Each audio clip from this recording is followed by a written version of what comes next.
Now it's time for our weekly energy update with Dan McTeague, president of Canadians for Affordable Energy. Take it away, Dan. Thank you for that, Teresa. Looks like we have an unusual week again because of nervous Nellies on the energy markets. And that's good news for consumers. What should have been over the past couple of weeks a rally in gasoline and energy prices has turned out to be a dud.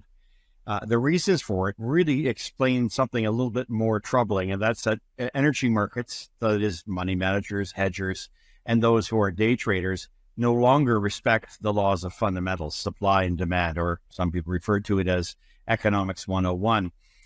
What they are in fact doing is considering outside factors that have nothing to do with either of those very important means by which you have price discovery. So let's take advantage of it. And we've seen gasoline prices across Canada drop about 5 or 6 cents a liter.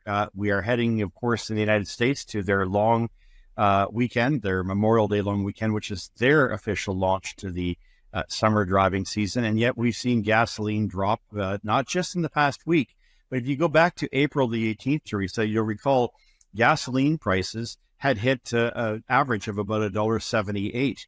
They're now a full 15 cents a liter below that, and it's likely to lead to a couple of easy conclusions. The first, June 2nd, OPEC's going to meet. They are not going to increase production. They're going to keep production where it is, and they may actually add a little bit more to cutting back.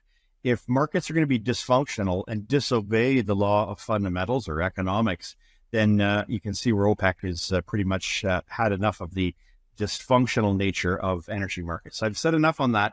What it really means is that in the next week, we're not likely to see prices drop, but we're not likely to see them increase.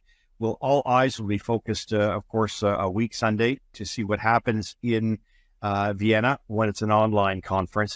They're not actually going to meet. That is the 13, 14, 15 members plus others like Russia, Kazakhstan, who are part of OPEC on the periphery.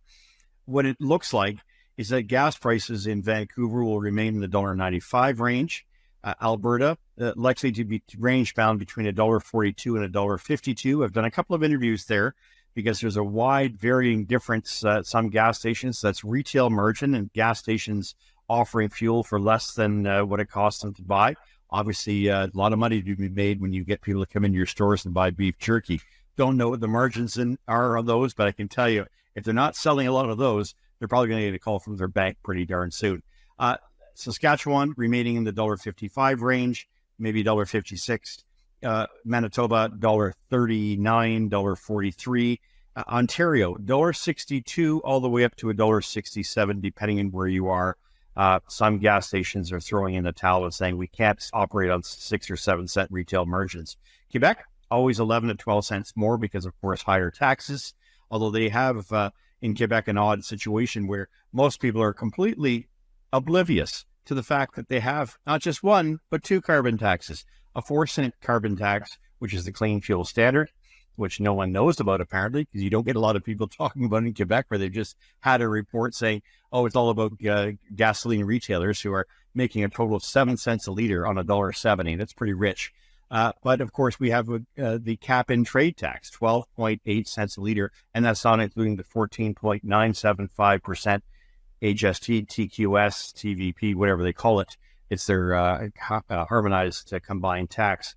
Maritimes have seen 2 weeks of slight interesting moves, a decline last week, followed by a slight incline this week of about a penny. I'm not seeing that repeated next week. In fact, because it's always a week behind, they're likely to see a 1 or maybe even a 2 cent decrease come this time next week. All of this is pointing to the fact that we have really avoided what could have been a very significant increase in prices. At this time of year, and without any other factors being considered, given fundamentals alone, we should have seen gasoline prices in Canada a lot closer to $1.85, not $1.65. And that is really a true blessing in disguise, considering, of course, the Canadian dollar continues to show weakness.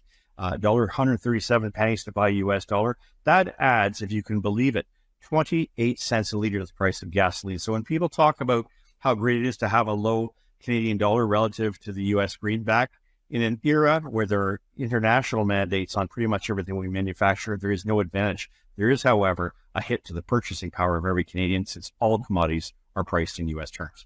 We'll talk next week. Thanks for this today, Teresa, and looking forward to next Friday. And that was Dan McTeague, President for Canadians for Affordable Energy.